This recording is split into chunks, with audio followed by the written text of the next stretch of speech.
Жамбыл ауданы Амангелді атындағы орта мектебі қазақ тілі мен әдебиеті пәні мұғалімі Қырықбаева Мөлдір Жанабекқызы.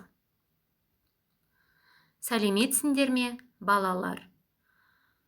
Бүгінгі өтетін жаңа сабағымыздың тақырыбы ерте дүниедегі халық астрономиясы.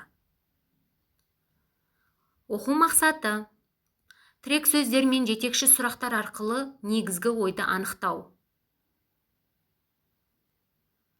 Төл сөз, төлеу сөзін жасалу жолдарын, қызметін білу, төл сөзді төл сөзге айналдыру. Бағалау критерийі: тірек сөздер мен жетекші сұрақтар арқылы негізгі ойды анықтайды. Төл сөз, төлеу сөзін жасалу жолдарын, қызметін біледі. Төл сөзді төлеу сөзге айналдыра алады. Ал енді балалар, мен сіздерге осы жаңа тақырып аясында видео ұсынғым келіп отыр. Ғарыш әлемінің құпиясы көп. Оны адамзат әлі толығымен зерттеп болған жоқ. Ежелгі уақыттан бері адамдар жұлдызды аспанға назар сала қарап, өз бақылауларының нәтижелерін жазып отырған.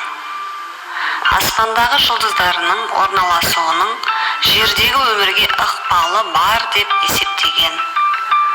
Бұрын теңізшілер кеменің жолын жұлдыздар бойынша анықтаған.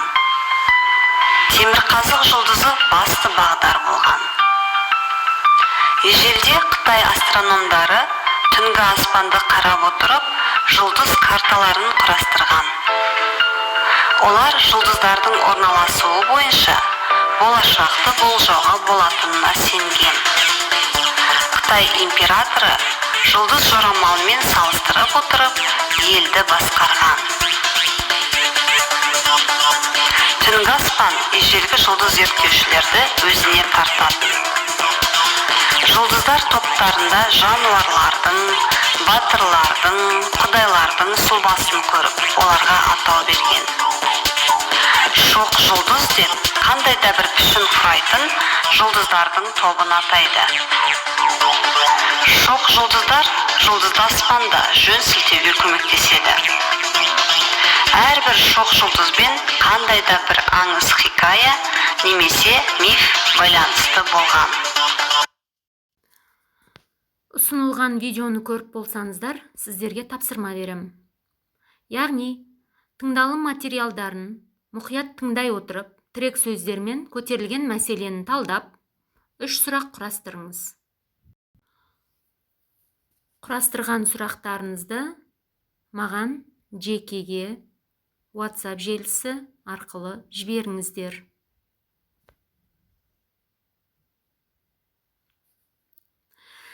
Балалар, бүгінгі жаңа сабағымыздағы грамматикалық тақырып ол төл сөз және төлеу сөз.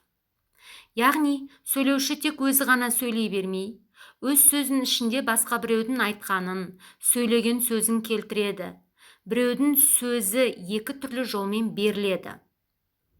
Яғни, біріншісі, ешбір өзгеріссіз дәл сол айтылған күйінде жеткізілуі ол төл сөз деп аталады.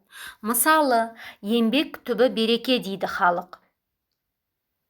Яғни, халықтың айтылған сөзі өзгертілмей дәл сол қалпында беріліп отыр. Екінші жағдай, сөйлеуші тарапынан өзгеріске ұшырап, тек мазмұнын сақтап жеткізу ол төлеу сөз деп аталады. Мысалы, халық еңбектің түбі береке екенін айтқан. Яғни, төлеу сөз өз сөзімен жеткізу болып саналады. Енді сіздерге берілетін тапсырма 111 бет. Екінші тапсырма: мәтіндегі төл сөздерді төлеу сөз түрінде жазыңдар.